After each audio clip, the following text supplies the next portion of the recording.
Jadi kalau saya melihat pelapor ini hanyalah yang dimanfaatkan lah. Pelapor ini hanya dimanfaatkan mungkin dengan berbagai pendekatan, memahami kejiwaan, mungkin dia ingin menjadi istri tapi gagal dan sebagainya, kemudian itulah dimanfaatkan untuk menjadi pelapor. Motifnya itu tidak sekedar urusan seksual yang begitu sederhana begini, tidak. Ini hanya pintu saja agar orang ini bisa penguasaan aset, penguasaan sektor ekonomi gitu ya. Kira-kira. Aset, ekonomi, mungkin keterpengaruhan. Sini. Anda bisa menunjukkan bahwa di sidang saksi korban ini mengirimkan message ya, chatting. Apa itu anunya? Chattingnya itu soal surat kronologis itu. Kok bikin begitu gitu. Kira-kira ini komplain lah. Mas Beki ini komplain. Saud, mohon maaf waktu itu saya dipaksa oleh Bu ini sama Mbak ini disuruh bikin begitu, mohon maaf, tapi saya tetap setia sama kamu gitu loh.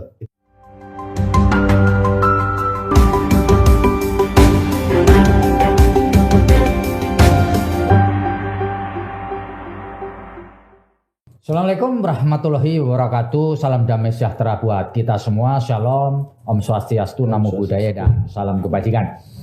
Tribuners, bertemu lagi dengan saya Febi Mahendra Putra, Direktur Pemberitaan Tribun Network. Sebagaimana kita ketahui, di Jawa Timur ada satu kasus pidana yang begitu mengemuka, menjadi bahan pembicaraan dan pemberitaan. Kasus apa itu? Adalah kasus tuduhan kekerasan seksual yang melibatkan anak kiai Ponpes di Sidikiyah Jombang, namanya Muhammad Subki Azal Sani, ya, alias Mas Beki, akrabnya dipanggil, yang pada tanggal 10 Oktober 2022 yang lalu telah dituntut dengan hukuman menurut saya maksimal lah 16 tahun penjara. Jaksa penuntut umum menyebut bahkan tidak ada faktor yang meringankan dari terdakwa. Dan rencananya pada tanggal 17 November nanti Majelis Hakim Pengadilan Negeri Surabaya akan menjatuhkan vonis terkait dengan kasus yang menghebohkan, karena pondok pesantren di Jombang, Ponpes Sidikiyah, sempat dikepung oleh ratusan polisi agar tersangka Mas Beki waktu itu masih berstatus tersangka untuk dapat dibawa ke Polda Jatim. Dan telah bersama saya penasihat hukum dari terdakwa Mas Beki, kolega saya juga ini, mantan wartawan Surya juga, Bli Gede Pasek Suwartiga. Siap. Ketemu lagi, Bli. Terima kasih. Iya, Bli luar biasa. Ini nostalgia. Bli ini luar biasa. Ya. Dalam berbagai penampilan Anda fight betul lah di dalam masalah ini, ya kan? Ya. Fight betul, melakukan berbagai upaya untuk membuktikan bahwa klien Anda tidak seperti yang didakwakan dalam surat dakwaan. Ya. Saya mau tanya satu dulu, Bli, bagaimana ceritanya Anda bisa masuk ke lingkaran kasus ini? Awalnya Anda kan tidak ikut, tidak di proses penyidikan, Anda tidak ikut, tiba-tiba nongol ini. Gimana ceritanya? Ya, nongolnya pas mulai sidang. Betul. Ya.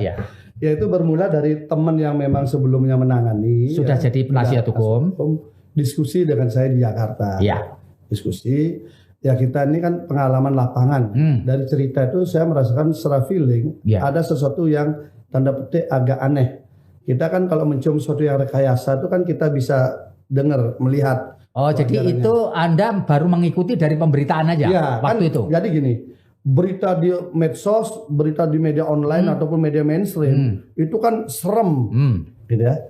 Dari dengar cerita lawyernya dengan beberapa dokumen yang dibawakan diskusi ke saya, kok berbandingnya beda. Oh, jadi antara yang Anda ikuti di medsos diikuti di media TV apa tuh beda setelah banget membaca surat dakwaannya? Beda banget. Beda banget ya. Jadi beda apa banget. Bedanya itu, Bli? Kalau di medianya itu kan disebutkan predator, santriwati di bawah umur, belasan, puluhan. Kemudian terakhir mantan Kapolda Jatim Pak Niko bilang waktu berkas diserahkan itu 5 korban. Gitu. Bayangan saya kalau memang itu berarti 5 korban ini punya bukti yang kuat masuk di dalam dakwaan. Ya. Kan begitu kan? Iya, betul. ternyata di dalam dakwaan ketika kita baca isinya hanya satu. Oh, jadi satu ya? Satu, tapi bukan berarti mengabaikan 1 atau 5, bukan. Ya. Tapi kejanggalannya ini yang kita lihat dulu. Pertama, kejanggalan pertama itu. Kemudian saya telusuri, ternyata usianya 20 tahun waktu peristiwa dan 25 tahun waktu sidang. Ya. Saya bilang, wah ini kok dibilang di bawah umur. Beritanya di bawah umur itu semua masyarakat jadi marah. Ya. Kan orang siapapun pasti langsung menghakimi orang pelaku seperti itu gitu loh. Nah, akhirnya hasil diskusi itu kemudian kita diajak diskusi sama keluarga Mas Beki kan. Ya. Kita kasih perspektif begini, akhirnya diminta kita membantu. Ya. Nah, waktu itu saya sudah berpikir ini pasti serangan balik ke saya akan besar sekali. Ya. Karena opini publik itu sudah di sini semua. Ya. Sementara di sini kering. Saya sudah merasakan ini, tapi kan saya dari dulu punya filosofi begini, bahwa keadilan itu tidak mudah dihadirkan, tetapi harus tetap diperjuangkan. Ya. Dia sulit memang hadir, tapi harus diperjuangkan. Bagaimana cara memperjuangkannya? Ya harus ini diangkat. Nah, singkat cerita, akhirnya kita ambil dan benar. Begitu saya muncul begitu, di medsos itu saya dibully oleh semua teman-teman saya, pakar tokoh-tokoh semua, apa yang tokoh ini, saya kan itu langsung saya akan meruntuhkan integritas saya. Jadi buliannya itu luar biasa ya? Buliannya luar biasa. Jadi seolah-olah Anda membela orang predator. Predator seks gitu loh. Kan orang memandang kita selama ini kan jauh dari dunia itulah, dianggap idealis, sama integritas gitu. Kok tiba-tiba berbalik, kamu ada apa gitu gitu. Habis itu saya berpikir, udah, nggak apa-apa, dibully. Beli menanggapi nggak pertanyaan kolega itu? Iya, kita ini yang pasti saya sebelum mengambil ini pasti sudah saya kaji. Nanti saya akan jelaskan. Paling begitu. Ada yang nelpon, ada yang WA. Pokoknya lebih banyak menyesalkan, memaki, pokoknya itulah isinya. Iya. Habis belum lagi aktivis perempuan teman-teman itu kan, ngapain beli ngambil begini, melecehkan perempuan, wah gitulah. Padahal beli kan banyak perempuan suka mau beli kok digini lah, kira-kira gitulah ya. Akhirnya sabar dulu, nanti saya jelaskan. Nah kan, habis itu saya langsung ke Jombang, habis bacaan dakwaan itu, saya langsung ke Jombang. Karena saya bilang ke lokasi, ini dakwaan ada disebutkan lokasi A, B, C semua. Saya ingin cek. Karena lihat sendiri ya. Harus kita ikut konstruksi minimal dengan mata sendiri kan. Mata kepala sendiri. Akhirnya saya coba. Begitu saya lihat lokasi, sudah mulai saya ada bayang ini nggak masuk akal ceritanya. Jadi makin menguatkan Anda bahwa ini konstruksinya yang dalam dakwaan nggak masuk ya. Apalagi pasalnya kan pemerkosaan. Nah, itu kan dilihat dari tanggalnya, dilihat dari ininya. Kita tanya orang-orang di situ, lokasinya itu udah semakin yakin saya, dan itu saya share. Kemudian bagaimana stigma dibangkitkan di medsos itu bahwa Ponpes Sidikiyah ini kadrun, kemudian kelompok yang anggap radikal. Pokoknya sisi itulah. Beberapa influencer Jakarta membuat podcast beberapa kali menstigmakan itu. Loh, saya lihat kok kebalikannya. Gitu ya. Ya di situ sangat nasionalis. Beberapa orang yang saya tanya, bahkan anak-anak itu Indonesia Raya itu 3 stanza bisa. Kita aja nggak bisa. Artinya itu ada monumen Pancasila, macam-macam lah itu yang menunjukkan nilai kecintaan tanah air dan kebangsanya kuat. Akhirnya menambah saya yakin ini ada sesuatu nih. Saya gali. Sebagai mantan wartawan kita gali semua di luar dakwaan dulu. Kenapa barang ini ada? Ini selain itu tadi, ada yang menarik perhatian kita selain cerita atau apa yang muncul di media, di medsos adalah munculnya Kepala Kejaksaan Tinggi Jawa Timur, namanya Bumia Amiati, yang dalam tanda petik terjun langsung di dalam proses persidangan, meskipun beliau hanya membacakan dakwaan dan tuntutan. Menurut Anda unik nggak ini fenomena ini? Sepanjang Anda menggeluti bidang hukum, pernah jadi reporter. Kalau saya sih, saya juga mantan. Saya belum pernah melihat kayak gini. Gimana menurut Anda? Langka. Langka ya. Langka. Boleh dikatakan langka karena kita mungkin belum pernah lihat. Nah, jadi setingkat kejaksaan tinggi itu langsung kajatinya datang. Langka memang. Saya juga kaget. Jadi langsung beliau. Wah ini keren juga nih berarti kasus ini kan. Nah, udah. Kemudian tuntutan baca lagi, maksimal 16 tahun. 16 tahun dan satu pun tidak ada faktor yang meringankan. Gila nggak? Itu juga saya lihat ini apa ini? Sepertinya ini sudah ada pesan ini kan. ada message gitu yang ingin disampaikan oleh penuntut umum. Nah kita ini kan orang politik juga. Ya. Ada pesan simbolik di situ. Ya. Begitu terlihat, saya udah berpikir ini sudah barang tidak bisa digoyahkan, ini sudah satu paket ini. Apa itu message yang menurut Anda ingin disampaikan dengan turunnya Kepala Kejaksaan Tinggi Jawa Timur, Bu? Bahwa Beki harus dihukum. Gitu ya. Beki harus dihukum. Ya. Jadi tidak lagi bicara benar atau salah. Ya. Tidak bicara lagi adil atau tidak. Ya. Pokoknya harus dihukum. Kenapa? Kalau sampai seorang Kajati turun tangan, kemudian itu bebas, betapa runtuhnya kewibawaan Kajati, kan itu yang ininya kan gitu. Ya. Walaupun kemudian setelah itu sidang nggak pernah dilihat. Kalau mungkin beliau melihat sidangnya, mengikuti sidangnya, tidak akan ada tuntutan setinggi itu. Tidak akan ada. Malu sebagai manusia itu pasti akan malu. Tapi karena tidak melihat, jadi kan tetap aja pokoknya. Nah, kalau udah kekuasaan dengan pokoknya kan susah kita. Ya. Bli, kapan Anda bertemu pertama kali dengan Mas Beki? Setelah menangani, kan Bli tadi disebutkan Bli Gede bahwa Anda baru masuk ketika dakwaan sidang itu. Di sidang dakwaan. Pertanyaan saya, kapan Anda bertemu? Ya, setelah dari Jombang, kemudian baru kita lanjutkan bertemu dengan Mas Beki untuk mencari tahu dan sebagainya kan. Di mana itu ketemunya? Bli? Di Rutan Medaeng. Kan otomatis di Rutan Medaeng. Kan? Karena waktu itu kan sidangnya online. Online ya. Sidang online pun kan kita protes waktu itu. Kita minta jangan online dong. Ini kan sudah pandemi sudah nggak ada, COVID sudah nggak ini lagi dan terdakwa yang lain juga sidangnya datang. Ini dibuat itu perdebatannya panjang juga itu kalau kita flashback ya. Tapi oke lah, akhirnya hakim mengabulkan itu secara offline. Fisik ya. Kenapa harus offline? Agar kita bisa menggali kesaksian dan alat bukti lebih maksimal, kan kita mencari kebenaran material. Terlepas benar atau tidak, kita kan belum tahu. Karena sidang masih awal kan. Dan kami merasa senang, paling tidak metode yang dipakai oleh majelis hakim ini metode yang mampu kita menggali lebih dalam fakta sidang. Itu artinya begini, beliau ketua majelis mengatur, etape pertama JPU karena yang menghadirkan saksi 1 jam. Habis itu PH 1 jam. Silahkan Anda mau tanya apa saja. Setelah itu baru majelis hakim nanya.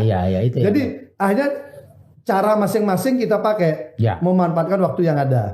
Setelah itu majelis hakim bertanya, masih ada waktu diberikan lagi.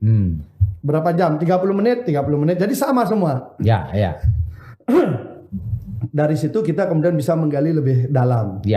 Makanya kami temukan total itu 70 kejanggalan dari kasus ini yang kasat mata. Kasat mata dari seluruh rangkaian dari persidangan. Seluruh rangkaian. Misalnya nih, Mas Baby kan bisa juga lihat semua penyidik tahu lah, semua JPU tahu. Kalau untuk kasus yang masih P19 itu bolak-balik itu, kalau lebih 3 kali kan sudah ada aturannya, harus SP3.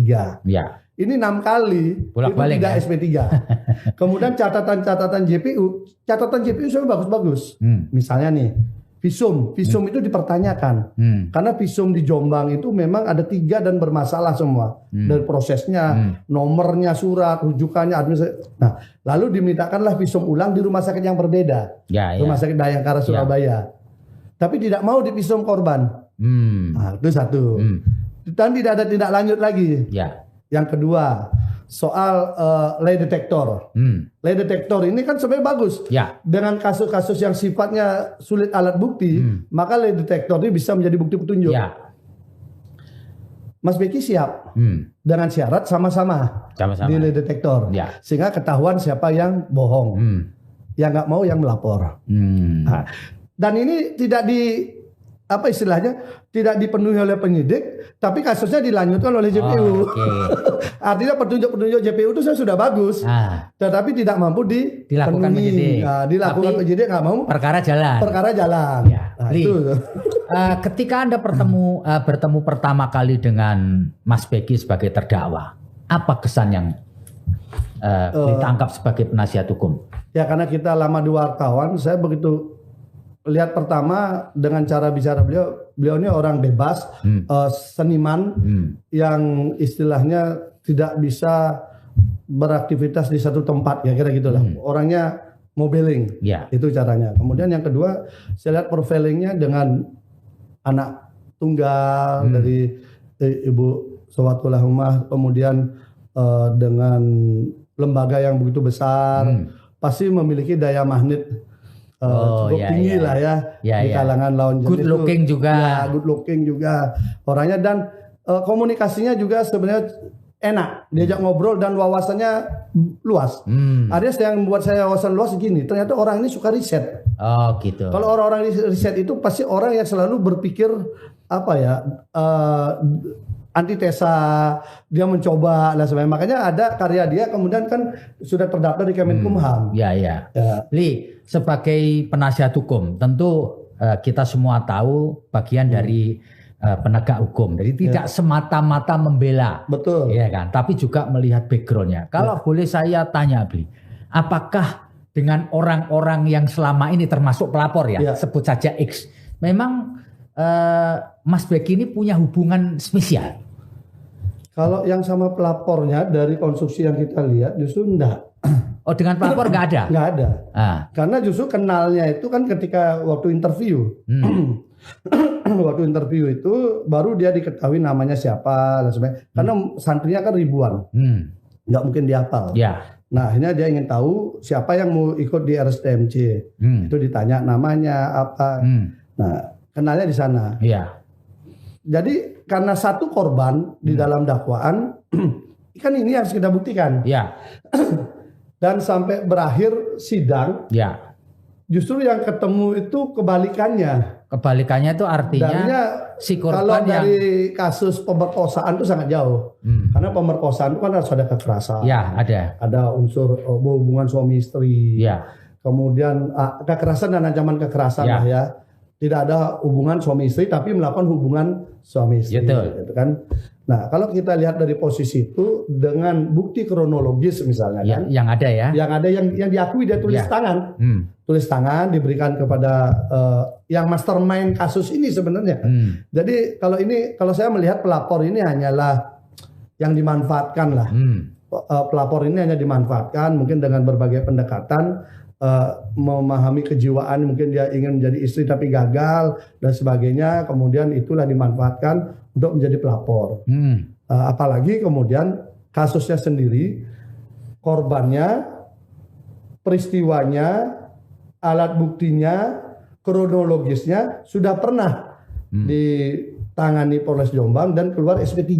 Ya. Nah, di SP3 itu disebutkan itu jelas tidak cukup bukti. Gitu ya. SP3 itu keluar kapan dan berapa lama jaraknya dari pelapor menyampaikan laporan kepada polisi? Jadi ceritanya, ada si A melaporkan bahwa si B ini korban pemerkosaan. Si A melaporkan bahwa si B korban pemerkosaan. Ya. Kasusnya diperiksa lah. Ya. Inilah dia berproses dari 2018. Ini divisum dia. Nama korbannya juga disebutkan. Usianya ini 22 tahun lagi waktu itu lapor. Proses akhirnya karena tidak cukup bukti gelar perkara. Gelar perkaranya itu 21 Oktober tahun 2019. 29 Oktober melapor ulang lagi korban ini. Nah, kalau tadi yang pertama itu yang lapor A. Yang ini yang melapor B. Oh, jadi yang kedua ini B sendiri yang melapor. Si B sendiri yang melapor tanggal 29. Tanggal 29. Ceritanya sama lagi. Ya. Korbannya dia dan sebagainya. Nah, SP3 keluarnya 31 Oktober. Jadi dua hari setelah si B melaporkan kembali yang sama. Peristiwa yang sama, alat bukti yang sama, korban yang sama, cerita yang sama. Jadi sekali lagi dia lapor lagi tanggal 29, tanggal 31 keluar SP3 untuk laporan yang pertama. Yang pertama. Ya. Tetapi kan kalau di dalam pidana itu kan deliknya yang dicari, peristiwanya. Ya. Peristiwanya sudah disebutkan tidak cukup bukti. Ya. Korbannya juga sama. Ya. Alat buktinya sama, visumnya sama. Nah, habis itu berlanjut ini kasusnya sampai sekarang. Ya. Makanya kami melihat apa gunanya ada SP3. Memang SP3 bisa dibuka, tapi kan ada syarat. Ya. Ada peristiwa baru, ada alat bukti baru, atau lain sebagainya. Ini kan tidak sama semua. Bahkan di dalam dakwaan itu visum yang dipakai itu visum yang dipakai SP3. Oh, visum awal. Iya, 2018. Visum 2018 yang dipakai yang sudah dinyatakan tidak cukup bukti. Ya. Kenapa tidak cukup bukti? Memang karena hasil visum itu tidak bunyi apa-apa. Untuk terkait pemerkosaan 2017 tidak bunyi, tapi dipaksakan saja bahwa ini ada visum loh. Visumnya apa? Ya. Tidak ada bukti kekerasan, tidak ada, ini hanya urusan robekkan lama selaput darah. Oh, robek lama ya. Ya, tetapi saksi ahli mengatakan robekan itu ada pengalaman dia. Kalau 456789 ini istilah kedokteran. Jamnya itu 456789 itu robekan karena rangsangan. Kalau kemudian 11, 12, 13, 1, 2, 3 itu karena paksaan. Oh, jadi ada cirinya ya. Ada cirinya. Kalau dipaksa itu robeknya sebelah Kayak sini. ini, ya. Kalau dirangsang robeknya sebelah sini. Dan ini angkanya ini menunjukkan angka yang dirangsang. Jadi kan tidak ada urusan dengan kasusnya kan? Iya. Nah, ini kira-kira seperti, makanya bagaimana sebuah makna SP3 jadinya untuk kepastian hukumnya. Kemudian ada ini dilanjutkan, harusnya kan Dumas dulu. Ya. Si terlapor diperiksa dulu, Ya. klarifikasi lah, Ya. nggak ada. Ya. Jadi dari laporan kedua ini langsung jadi tersangka. Oke, Bli, dilihat dari konstruksi tadi hasil visum, berarti kan antara korban dengan terdakwa sekarang nih punya hubungan asmara lah, kira-kira gitu kira-kira. Kalau dikonstruksikan dicoba begitu, tapi nggak ada. Karena apa? Di sidang itu kita temukan mereka punya hubungan asmara dengan orang lain. Oh, si pelapor ini. Pelapor ini Ya. ada saksinya, Ya. ada buktinya, bahkan ada komunikasi via medsos antara saksi dengan yang pernah diajak sama korban. Dan itu hadir di sidang. Ya. Dilihat dan live. Artinya gini, kondisi real itu ada inbox pribadi, Ya. japri lah istilahnya kan, jaringan pribadi lewat FB. Dibuka tanggalnya, dibuka waktunya, dari FB yang sama masih aktif, ditunjukkan di depan persidangan masih ada dialog itu, pengakuan soal hubungan itu, itu satu. Ya. Ada saksi yang kedua lagi, sahabat dekatnya yang laki, teman main musik, Ya. satu kamar dia bercerita tentang peristiwa itu. Artinya ada dua saksi yang mendengar dari pihak yang diajak.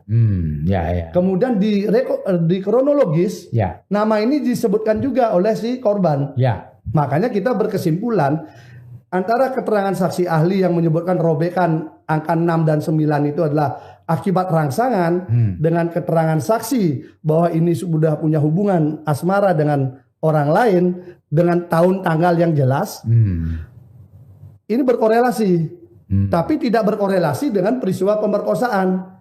Karena robekannya itu tidak ke arah 11, 12, 1, 2, 3. Oke. Contohnya. Baik. Di dalam pemberitaan korban ini tidak satu. Banyak Banyak ya. disebutkan. Ya, disebutkannya.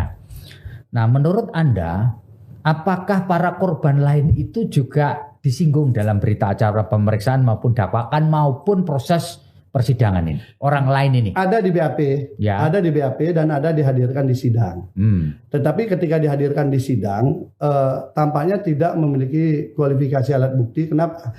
Karena ini kan dakwaannya kan terkait dengan peristiwanya si B ini ya. Ya. Peristiwa si B. Yang dihadirkan ini tidak tahu. Oh, peristiwa dalam dakwaan tidak tahu. Tidak tahu, tapi dia menceritakan tentang dirinya Dirinya sendiri. ketika pacaran. Oh, jadi orang-orang lain sebagai saksi itu menceritakan apa yang dialaminya terkait dengan hubungannya dengan Mas Peggy sebagai tersangka. Ya. Dan Ada dalam hubungan 5 tahun. Dan dalam cerita itu memang ada cerita bahwa mereka sempat berpacaran dengan Mas Peggy. Ya. Pacaran menjadi pemerkosaan kan jauh sekali. Ya. Gitu loh. Ya. Dan makanya cerita ini tidak masuk di dalam dakwaan. Kenapa tidak masuk dalam dakwaan? Memang kan tidak nyambung. Ya. Karena antara kekerasan seksual ya. Iya, dengan kenikmatan seksual kan beda. Ya. Walaupun lokasinya sama. Oh, walaupun lokasinya sama. Lokus deliktinya kan sama. Ya. Artinya lokus deliktinya yang menyebabkan seksual kan sama. Ya. Tapi dengan kekerasan ataupun dengan kenikmatan kan beda dia. Ya. Pendekatannya beda, mensreanya beda. Ya. Nah, saya kira itu. Makanya Kan tidak ada hubungan. Saya tanya, tahu nggak peristiwa ini? Nggak tahu. Lah ngapain dihadirkan jadi saksi? Ya. Karena saksi itu kan orang yang melihat, mendengar, mengetahui peristiwa yang didakwakan. Ya. Nah, itu. Makanya kami anggap, oh pantas ini tidak menjadi masuk dalam dakwaan karena nggak kuat. Ya. Tapi dihadirkan untuk memberikan perspektif saja. Tentu di dalam persidangan saksi korban wajib dihadirkan, betul ya? Betul. Nah, pertama lagi. Ya. Menurut Anda sebenarnya penjelasan pasti saksi korban memberikan penjelasan mengenai apa yang didakwakan kepada terdakwa. Betul. Dari penjelasan saksi korban ini apa yang nggak nyambung?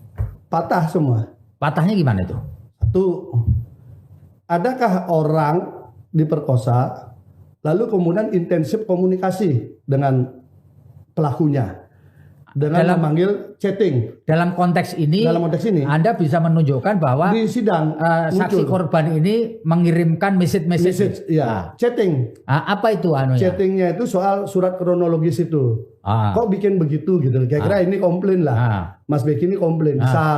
Saud, mohon maaf waktu itu saya dipaksa oleh Bu ini sama Mbak ini disuruh bikin begitu, mohon maaf, tapi saya tetap setia sama kamu gitu loh. Itu ada. Kemudian yang kedua menyebutkan cintaku, menyebutkan sayangku, dan itu intensif. Kan tidak mungkin. Sementara konstruksi yang dibangun oleh JPU bahwa si korban ini mengalami depresi, kemudian traumatik mendalam dan sebagainya. Ada nggak orang traumatik itu? Makanya kita kemudian hadirkan saksi ahli, Bang Reza Indragiri. Saya tanya bagaimana konstruksi korban pemerkosaan. Cenderung korban pemerkosaan itu menjauhi pelaku. Trauma melihat pelaku. Tidak mungkin dia mendekati. Tapi ini kebalikannya. Ini mendekati orang yang dituduh sebagai pelaku dengan bukti chatting yang diakui di sidang. Yang ngakui bahwa ngakui di sidang. Itu majelis hakim tahu juga, JPU tahu juga, ngakui kan kita hadirkan. Tanggalnya ada, jamnya ada. Bahkan ngirim foto lagi. Ya perempuan ini ngirim foto kepada yang laki. Nah, artinya apa? Konstruksi pemerkosaan itu sangat jauh. Karena harus ada kekerasan dan ancaman kekerasan.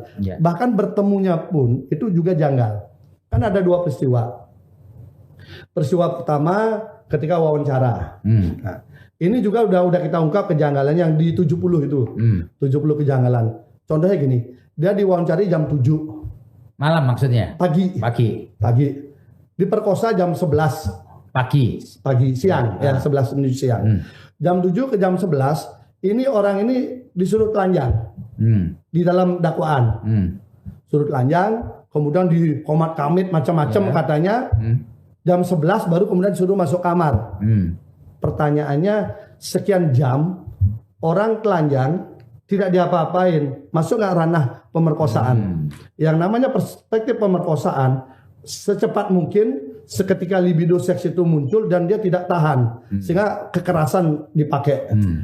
Pemaksaan dipakai. Ini enggak. Cerita itu saja sudah nggak nyambung. Ini kita ngomong ceritanya dakwaan. Itu yang pertama. Yang kedua? Yang kedua soal kejadian jam 2.30 dini hari. Jam 2.30 dini hari ada pemerkosaan di mana bermula dari si pelaku ngechat si korban disuruh datang. Ini tengah malam. Jarak dari lokasi si ini korban ke ini kira-kira 30 sampai 45 menit naik kendaraan. Nah, ini pertanyaannya, ini tengah malam dini hari. Oke, di dalam dakwaan disebutkanlah nama-nama. Bahwa ini ketemu dengan si ini, chatnya dilihat, kemudian akhirnya karena saran si ini disuruh dia naik motor, diantarkan naik motor oleh orang lain. Nah, orang ini kemudian mengantarkan ke lokasi. Berarti kan antara 30 sampai 45 menit naik motor. Diantar ke sini, di sini ada orang nyambut. Katanya ada beberapa orang dia sempat salaman.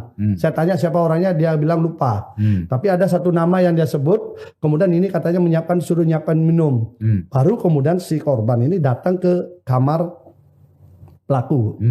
Pertanyaannya, ketika orang-orang yang disebutkan ini dihadirkan di sidang, baik dihadirkan oleh JPU maupun dihadirkan oleh kami, mereka-mereka yang disebutkan ini, semua mengatakan peristiwanya tidak pernah ada.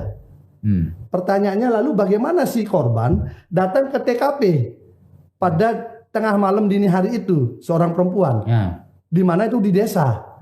Angkutan apa yang dipakai? tidak muncul dalam tuntutannya. Di dakwaan ada, tapi di tuntutan udah hilang.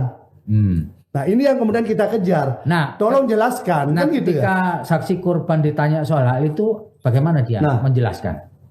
Dia kan jadi saksi korban itu menceritakan bahwa si A ketemu si Basit itu, Abdul Basit, bahwa dia ngobrol, bla bla bla bla, chatnya ditunjukin, Abdul Basit ini menyarankan, udah kamu datang saja ke sana.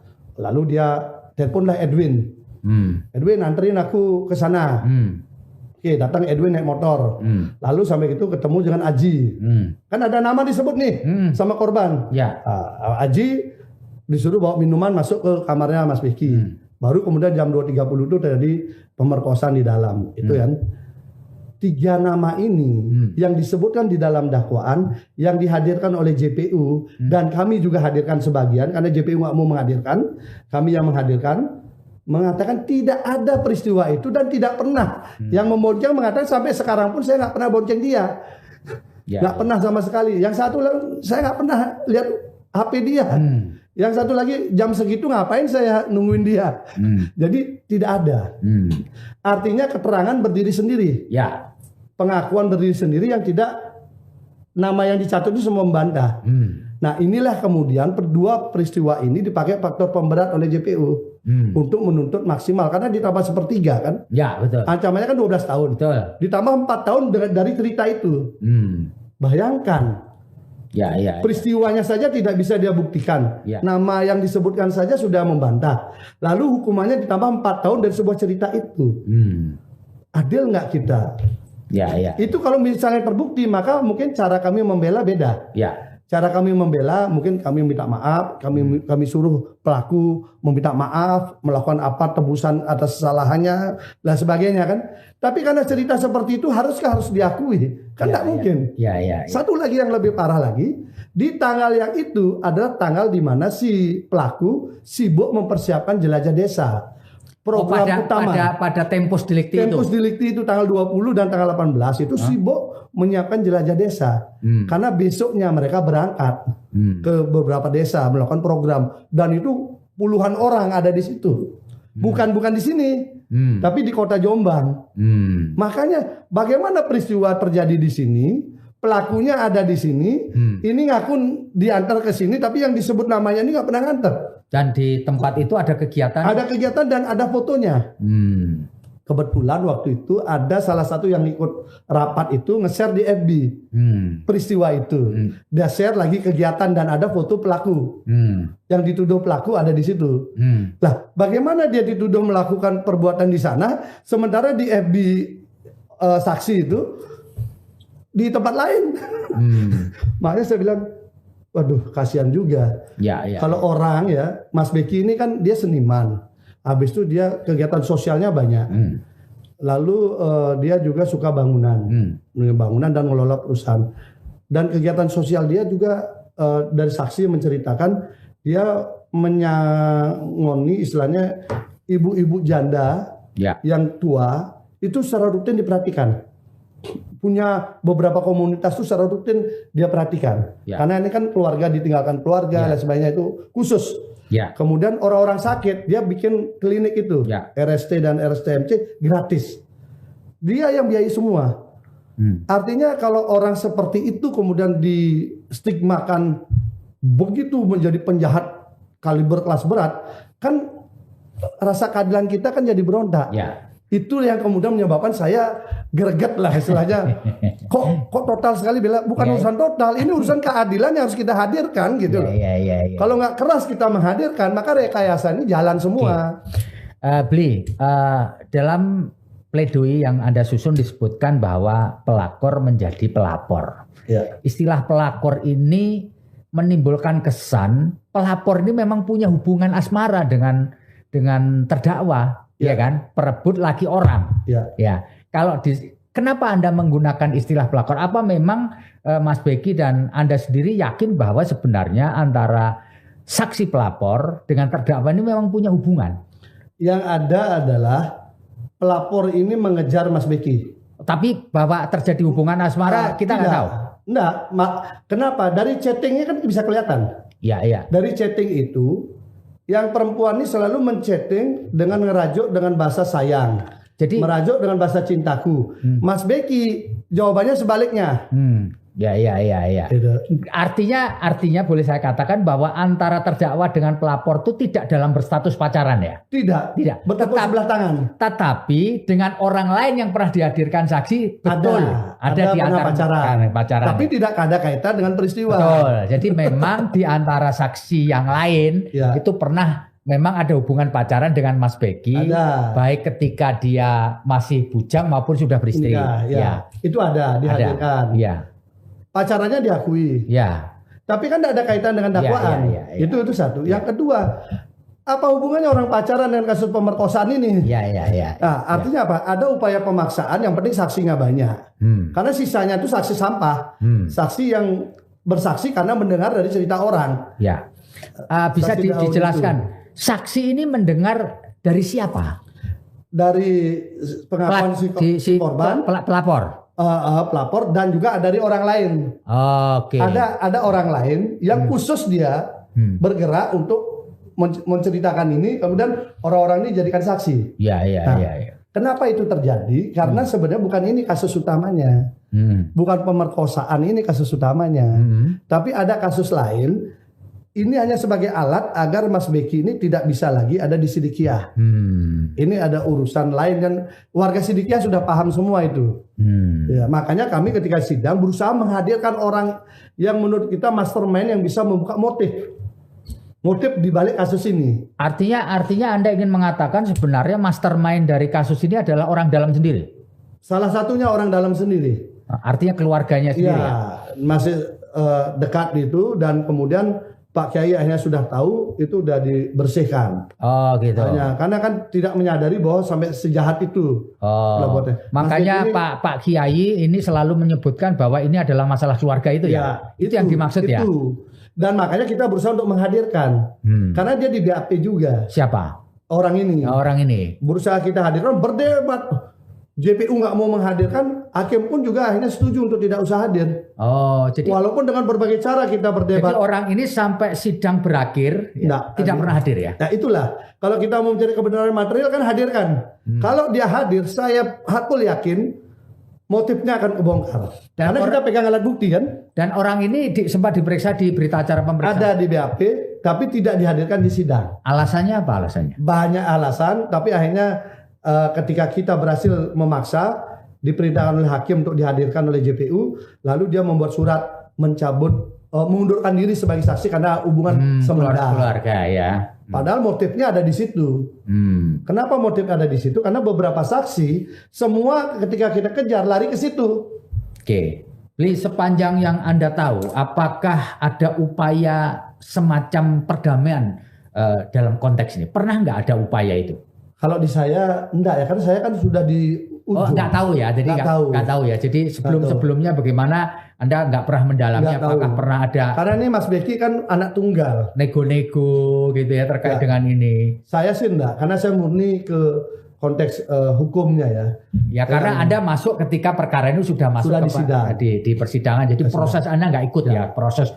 Bertahun-tahun ini kan proses lama banget kan? Yang satu lagi, yang berita media. Mas Beki ditangkap oleh ratusan polisi. Itu nggak benar. Yang benar gimana tuh? Yang benar ratusan polisi memang mengepung dan mengobrak-abrik Ponpes Sidikiah. Banyak barang rusak, banyak barang juga hilang. Itu sudah ada dan banyak juga kalau CCTV dihapus hilang itu kayak kasus Kanjuruhan kita nggak heran. Karena di situ juga terjadi juga. Dan tidak berhasil ditangkap. Tapi Mas Beki menyerahkan diri. Diantar oleh Pak Kiai dengan 2 orang polisi, bukan Kapolres Jombang, tapi Kapolres daerah lain, kemudian datang ke Surabaya, menyerahkan diri. Sesuai dengan janji Pak Kiai. Udah, jangan membawa aib ke pondok saya, karena pondok ini dibangun sebagai jati diri bangsa, kan itu ada tuh. Sampai itu beliau bilang, kalau enggak nanti aib kalian juga akan terbongkar, akan terbuka, bukan terbongkar, akan terbuka. Itu beberapa oknum polisi dengan gagahnya bicara, buka aja Pak Kiai, buka aja. Itu banyak yang mendengarkan. Buka aja, buka saja. Akhirnya Itu Pak Kiai terus kemudian mengeluarkan sebuah dauh Ya. dengan bahasa bintang-bintang berjatuhan, melati berserakan, puntung-puntung terapung. Itu ya. Bahasa dauhnya beliau. Iya. Nah, beliau ini kan orang tasawuf ya. Jadi sebagai mursyid dengan usia 94 tahun lebih, intuisinya jalan kan. Peringatan sudah disampaikan. Akhirnya beliau berikanlah kalimat simbolik itu. Bintang-bintang berjatuhan, melati berserakan, puntung-puntung terapung. Puntung-puntung terapung. Saya waktu itu kan belum paham lah ya. Ketika mendengar dari cerita-cerita itu, lalu mendengar ada video waktu beliau bicara juga, diulang lagi kalimat itu ketika dengan jemaahnya, diulang lagi kalimat itu, dan kemudian kita lihat memang betul banyak bintang yang berjatuhan, bintang-bintang orang yang mengobrak-abrik lembaga, yang mengobrak-abrik Pondok Sintikiah. Boleh dengan kebetulan atau tidak, faktanya memang terangkai. Kemudian banyak melati juga kan, yang pangkat-pangkatnya melati kan kena juga. Lalu sempat ditanyakan kembali ketika peristiwa pertama muncul heboh Indonesia itu, apakah ini akan berakhir? Sudah berakhir Pak Kiai? Belum. Lihat saja nanti masih ada lagi. Muncul lagi kan Kanjuruhan, ada bintang juga jatuh, ada melati juga berserakan. Nah, puntung-puntung banyaklah kena itu kan. Dan ketika selesai soal itu, ditanyakan lagi, ditanya lagi kan penasaran. Banyak yang tanya, kira-kira bagaimana Pak? Apakah sudah atau belum? Muncul lagi kasus Teddy Minahasa dan berikutnya. Dan ternyata setelah kasus Teddy itu, beliau mengatakan tetap belum. Oh, belum juga? Belum juga. jadi masih ada lagi dong nanti. Makanya kita penasaran juga kan. Masih ada lagi, apalagi kita nggak tahu. Puntung-puntung terapung sih kalau kita lihat medsos banyak sekali. Banyak sekali sudah yang terapung itu puntung. Puntung-puntung itu saya pikir ini karena punya pabrik rokok atau apa. Oh ternyata puntung-puntung itu maksudnya balok-balok ya. Oh gitu, yang melati, oh yang itu. Jadi kita akhirnya kebayang sendiri. Jadi ini belum kelar ya, belum selesai ya. Kalau menurut penjelasan beliau belum. Makanya menurut saya memang ya saya akhirnya mengkaitkan dengan, karena kan ada tempat-tempat sakral di Sidikiah itu yang diobrak-abrik dengan tidak menggunakan etika yang semestinya dibiasakan di sana. Sehingga beliau harus mengulang lagi istilahnya kepercayaan di sana, melakukan itu biar kembali menjadi tempat yang disucikan kan gitu. Ini jadi urusannya antara percaya dan tidak. Tapi cerita itu ya jalan kita lihat. Meskipun Anda belum masuk ke situ ya, mungkin pernah nggak tanya kepada Pak Kiai maupun kepada terdakwa, mengapa sih selama bertahun-tahun dia bersikap dalam tanda petik tidak kooperatif? Ini yang salah juga. Sekarang gini nih. Mas Febi ini sebagai orang bertahun-tahun dikejar-kejar, dipanggil-panggil polisi untuk berbagai kasus, kemudian kasusnya nggak jelas. Gimana perasaannya sebagai warga negara? Itu satu. Yang kedua, dari dokumen ini kan kelihatan beliau kan diperiksa, datang diperiksa. Oh datang waktu itu? Datang diperiksa semua, kemudian tidak cukup bukti kan? Keluar SP3. Apa makna SP3 keluar? Berarti kasusnya kan tidak lanjut. Begitu kasusnya nggak lanjut, berhenti karena nggak cukup bukti, tiba-tiba dia dipanggil lagi sebagai tersangka. Gimana? Untuk kasus yang sama, untuk korban yang sama, untuk cerita sama, untuk alat bukti yang sama. Gimana kita sebagai warga negara? Itu ya. Saya mencoba memahami kan, karena kan saya belum dampingi. Kalau saya mendampingi mungkin beda lagi caranya. Karena waktu itu saya belum mendampingi, tapi saya mencoba memahami. Akhirnya dia kan jengkel. Saya ini sebagai warga negara kok kayak diburu, dicari-cari kesalahannya. Dan kemudian yang terakhir itu, dia menjadi tersangka tidak pernah diperiksa awal. Padahal biasanya sistem di kepolisian kan ada Dumas dulu, kemudian naik penyelidikan. Ini kan terlapornya kan diklarifikasi, habis itu di BAP, kemudian jadi saksi dulu, cukup bukti baru dinaikkan jadi tersangka. Ini kan tidak ada peristiwa itu langsung tersangka. Berarti ada kekuatan besar yang menekan ini harus cepat. Itu. Nah, apakah beliau tidak pernah hadir? Hadir, buktinya ada di BAP. Oh, di BAP awal ya? BAP di kasus yang kedua ada juga. Ya, tapi ketika dia setelah menyerahkan diri. Bukan. Oh, bukan. Enggak ya? Enggak, dia di BAP, sempat di Polda, di BAP juga. Oh, gitu. jadi dia sempat datang di BAP. Di BAP lah bukan di BAP setelah dia menyerahkan diri lalu ditempatkan. Waktu menyerahkan diri itu kan sudah P21. Oke. Sudah P21 langsung tengah malam penyerahan tahap kedua. Mungkin satu-satunya kasus. Dini hari penyerahan tahap kedua. Jadi sekali lagi ketika dalam proses penyidikan laporan yang kedua, Mas Beki ini sempat memenuhi panggilan. Pernah. Ada BAP-nya diperiksa lengkap semua ada. Dan kemudian Pak Kiai sempat jatuh sakit. Nah, beliau akhirnya mengurus Pak Kiai. Itu dia abaikan. Ya. Karena apa? Karena dia berpikir sudah ada SP3 kok ngapain lagi dilanjutin. Nah, itulah kemudian hanya warga di pondok tidak bisa menjelaskan ini kepada publik secara utuh. Sehingga kesannya adalah Mas Beki ini beling, ngelawan polisi, arogan, macam-macam. Nah, itu kemudian diciptakan. Melawan polisi, melawan ini aparat dikesankan lemah dan sebagainya. Padahal tidak. Kalau gitu ngapain ada BAP? Ya. Malah dipertanyakan, kenapa sudah ada SP3? Kasusnya lanjut. Ya. Mestinya SP3-nya cabut dulu dong. Oke.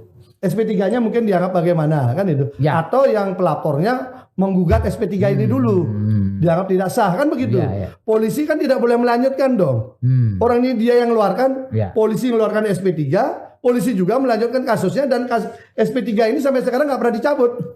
Ya. Nah, ini maksudnya kemudian merasakan ketidakadilan. Ya. Perlawanan ketidakadilan itu dengan cara kemudian ya ini panggilannya nyusahin saya. Besok ini lolos paling dicari lagi saya. Akhirnya dia lebih mengutamakan merawat Pak Kiai waktu itu ya. Ya. Jadi kalau dia ditaruh DPO itu juga nggak benar juga. Karena DPO itu daftar pencarian orang. Kalau orangnya kabur. Orangnya ada kok. Tiap hari juga naik mobil sana kemari di Jombang. Polisi mau nangkap kan gampang. Kalau mau. Tapi kan harus dibuat cerita yang seram. Pondok diserbu sehingga menjadi isu nasional. Kemudian ini harus dihukum berat. Kan konstruksinya itu. Oke, selain pihak internal, siapa yang berkepentingan supaya ini perkara ini jadi perkara menurut Anda? Ada kekuatan politik lokal. Ya. Itu dilihat dengan terlibatnya penyiapan fasilitas demo di pengadilan negeri dengan mobil plat merah oleh pemerintah setempat.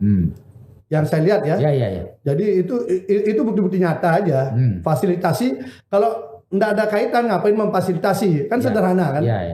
Yang kedua tumbuh kembangnya usaha UMKM di pondok yang cukup bagus seperti rokok yang bisa menyerap tenaga kerja warga setempat cukup bagus, rokok sehat tentrem yang baru 2012 sampai sekarang tumbuh kembangnya cukup bagus dan banyak dirasakan berbeda dengan rokok-rokok yang lain, manfaatnya dengan harga yang juga agak berbeda. Itu kemudian ada juga beliau memiliki pabrik mineral, air mineral yang tumbuh kembangnya juga bagus dan kegiatan-kegiatan aktivitas beliau yang membuat banyak orang bergabung di Sidikiyah dengan sangat pesat. Ini saya kira menimbulkan banyak hal yang dianggap mengganggu eksistensi kan, eksistensi bisnis, eksistensi macam-macam, sosial, politik dan sebagainya. Walaupun mereka tidak pernah berpolitik, mereka fokus ke tasawuf, fokus kepada ajaran-ajaran yang diyakini untuk bagaimana mencintai tanah air dan juga berbagi sedekah dengan sesama. Saya sangat senang sekali dengan masuk di situ. Saya banyak dapat pelajaran, walaupun saya orang Hindu loh ya. Saya orang Hindu tapi sangat diakomodir di situ. Kita bisa ngobrol tanpa ada sekat gitu. Sangat Indonesia kita rasakan. Tapi banyak lembaga-lembaga negara yang ikut memantau, yang ikut melakukan intervensi atau apa? Jangan katakan memantau, udah intervensi aja. Dalam konteks ini siapa yang Anda maksud yang melakukan intervensi? Ya jelas LPSK. Dengan real pakai baju itu kan. Kompolnas, dia sampai hadir di sidang. Nah, tapi akhirnya kan hari itu juga dipermalukan juga Pak, itu kan Benny Mamoto kan, dengan kasusnya Sambo kan. Jadi langsung bayar tunai lah, langsung nggak pernah nongol lagi kan. Lalu saya dengar dari pengakuan Kementerian PPA, ya Perlindungan Perempuan dan Anak. Ini harusnya dia kalau mau jujur Itu perhatikan dong istrinya Mas Beki dan anak-anaknya Mas Beki. Dengan kasus rekayasa ini jadi korban mereka. Mas Beki punya 4 anak loh. Ya. Punya 4 anak, sekarang istrinya harus kerja keras ngurusin itu semua. Belum ngurusin Mas Beki. Itu satu. Dengan kasus seperti ini kan tidak linier. Ini ada 4 anak loh, tambah 1 perempuan. Kalau Mas Beki ingin, dia kan masih bisa menikahi 3 perempuan lagi. Ya. Kalau mau. Ya. Nyatanya kan enggak. Beliau lebih memilih yang menyayangi anak-anak sama istrinya. Jadi gimana kemudian alurnya? Kalau beliau mungkin punya istri sudah 4 melakukan itu, mungkin cara make sense kita secara alur rasional kita kan. Ini enggak. Makanya di chatnya itu kelihatan sekali beliau defensif. Tidak mau. Ini kan serangannya menusuk sekali. Jadi sebenarnya saksi pelapor ini juga kepingin dinikahi kira-kira gitu. Tertulis. Dan itu kita udah masukkan, karena itulah kemudian judulnya jadi begitu. Oke, jadi pelapor itu tulis tangan loh. Ya. Jadi bahasa Indonesianya itu saya tanyakan, mohon maaf sangat banyak, saya bersedia menjadi pendamping Mas Asal. Mas Asal ini Mas Beki. Ya. Tulis tangan, tulis tangannya sendiri dan diakui di sidang. Lah itu apa namanya? Tolong jelaskan. Adakah pemerkosaan seperti itu? Dan itu dilakukan setelah peristiwa. Yang disebutkan peristiwa itu kan ada 2 peristiwa yang disebutkan. Makanya kami berpikir kasihan juga Mas Beki dengan posisi itu, kasihan juga Sidikiah, kasihan Pak Kiai. Jadi sepertinya memang ini ada istilah apa ya? Pak Kiai sudah sepuh, kalau Mas Beki dilenyapkan dengan berbagai cara, dijauhkan dengan hukuman jauh, maka ini aset Sidikiah ini kan kira-kira ya. Jadi paham ya? Ya, perebutan lah ya. Motifnya itu tidak sekedar urusan seksual yang begitu sederhana begini, tidak. Ini hanya pintu saja agar orang ini bisa penguasaan aset, penguasaan banyak ekonomi gitu ya. Kira-kira. Aset, ekonomi, mungkin keterpengaruhan, lanjutan, siapa yang akan melanjutkan ini nanti semua. Jadi kan ini harus kita selamatkan. Kenapa? Karena Mas Beki ini dibutuhkan banyak orang. Dia dibutuhkan warga Sidikiah, dibutuhkan masyarakat yang selama ini dilayani kesehatan, dibutuhkan teman-teman seniman yang selama ini dia fasilitasi. Kemudian dia juga riset dia. Metafakta, oksitron itu kan bagian riset. Yang didakwaan sama diceritakan itu seakan-akan itu kegiatan mistik. Makanya saya ketawa, Mas. Ini gimana saya ketemu kan sama Mas Beki? Mas, metafakta sama oksitron ini gimana sih? Kok pakai katanya komat kamit baca mantra? Itu tuh kita pelajari ilmu fisika, ilmu gelombang, frekuensi, maka kita pasti paham tubuh kita ini punya frekuensi, suara ada frekuensi, cahaya ada frekuensi. Nah, ini kemudian kita teliti. Kemudian ya konsep healing. Konsep healing musik kan. Dia makanya kemudian dia pengobatan dia itu dengan musik dan cahaya diatur sedemikian rupa. Jadi bukan klinik berarti ya? Bukan. Sangat ilmiah dan dia riset ya, dia uji coba, kemudian dia pemusik kan, jadi dia coba jenis musik yang menarik sehingga bermanfaat gitu loh. Jadi kalau boleh ditanya gitu Bli, sepanjang mengurus kasus ini berapa kali Anda berdialog dan bertemu dengan Mas Beki? Kalau selama sidang kan selalu ada, karena Mas Beki sebelah saya. Enggak, maksud saya kan selama sidang kan hanya formal, ketemu di luar persidangan? Di luar persidangan 4 kali. 4-5 kali ya. Iya, saya ke rutan ya. Tapi kalau di sidang kan kita rutin ngobrol kan. Kan kita ada kesaksian ini saya tanya kan saya nggak hafal kan. Ini siapa, bagaimana. Dan beliau sudah sampai bilang begini, ini orang lain yang berbuat, saya disuruh tanggung jawab. Kira-kira gitulah. Nah, ada banyak pemberitaan yang menyebutkan sepanjang menjalani penahanan ini Mas Beki kelihatan kurus, kelihatan drop gitu, benar? Enggak sih. Enggak ya, biasa aja ya. Enggak, awal-awal saya kira siapapun ya, orang yang sedang posisi susah mendadak di perlawanan begitu pasti mengalami goncangan siapapun ya. Tapi kemudian pelan-pelan beliau malah cukup banyak di sana menjadi inilah ya, apa istilahnya, memberikan hal positif di sana. Beli pertanyaan terakhir nih, Bli. Dijadwalkan 17 November adalah sidang pembacaan vonis. what your feel? Bagaimana feel Anda terkait dengan putusan hakim? Apakah hakim akan mengikuti skenario tuntutan yang disampaikan jaksa atau kompromi di vonis atau gimana? Ini menduga-duga aja, ini kayak dukun gitu.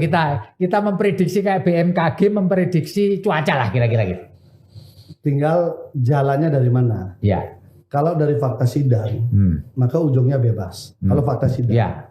Tapi kalau ini adalah paket bahwa dari kasus sudah di SP3 harus lanjut, maka ini sudah diselesai, dikonstruksikan antar lembaga, antar ini. Makanya simbolik Kajati hadir, ini ada podcast di pengadilan, ada permintaan. Itu kalau kita lihat polisi terus datang ratusan orang, walaupun tidak ada orang demo.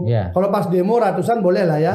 Tidak ada demo pun tetap banyak. Itu kan jadi kita pesannya polisi ini mau jaga siapa gitu loh. Apa kirim pesan juga kepada pengadilan. Nah, kalau saya melihat begitu, tinggal apa masih ada hakim yang berani tegak lurus dengan keadilan zaman sekarang.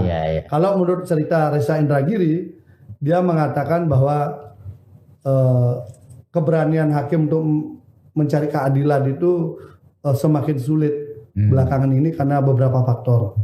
Satu, faktor latar belakang. Kedua, faktor pengetahuan. Yang ketiga, faktor karir. Nah, faktor keempat adalah faktor lingkungan. Nah, saya kira masih ada nggak? Itu aja. Tapi paling tidak yang ingin kami sampaikan, pertama Mas Beki ini kan sudah divonis, dihukum di peradilan opini. Nah, paling tidak hari ini publik sudah mulai tersajikan mana yang fakta, mana yang fiktif. Publik sudah bisa menilai sekarang. Kemudian yang kedua, tinggal di sidang. Kalau hakimnya berani, maka putusannya bebas. Tapi kalau ini satu paket, maka paket ini akan berlanjut. Itu aja. Tapi kami yakin yang dikatakan bahwa bintang-bintang berjatuhan, melati berserakan, putung-putung terapung ini pun akan berlanjut juga. Gitu. Oke, gitu ya Beli ya. Baik, terima kasih atas ngobrol kita dengan penasihat hukum terdakwa Mas Beki atau nama lengkapnya Muhammad Subhi Azal Sani. Kita mendapatkan perspektif yang lain lagi tentu dari kacamata penasihat hukum. Sekali lagi terima kasih. Sama-sama. Gede Pasek Suartika, moga-moga obrolan kita memberi manfaat bagi siapapun yang ingin mencari keadilan. Saya Febi Mahendra Putra pamit undur diri. Assalamualaikum warahmatullahi wabarakatuh. Salam damai sejahtera buat kita semua. Om Santi Santi Om, Namo Buddhaya. Salam kebajikan dan jangan lupa tetap jaga kesehatan.